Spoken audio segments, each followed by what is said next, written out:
আজ বানাবো ভাইফোঁটার একটি স্পেশাল মিষ্টি মতিচুর লাড্ডু। প্রথমে বেসন আমি একটা পাত্রে গুলে নিয়েছি। এবার কড়া গরম করে বড়ার আকৃতিতে বেসনগুলো ভেজে নেব। বেসনগুলো ভাজা হয়ে গেলে তুলে নেব।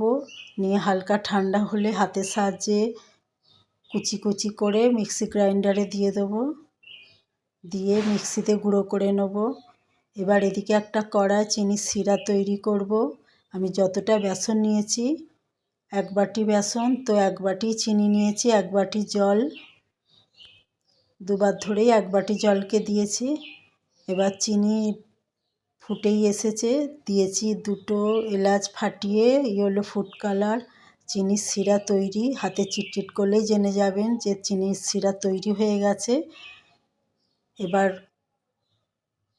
ভালো করে নেড়ে চেড়ে রসের মধ্যে দিয়েছি ড্রাই ফ্রুট কুচো করে, দিয়েছি ঘি।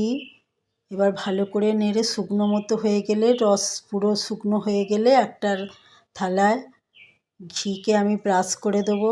দিয়ে ওর মধ্যে কড়া থেকে ঢেলে নিয়ে একটা একটা করে লাড্ডুগুলো তৈরি করে নেব।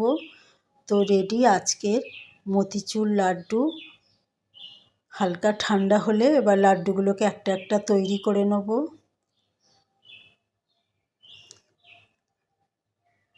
এইভাবেই রেডি আজকের মতিচুর লাড্ডু।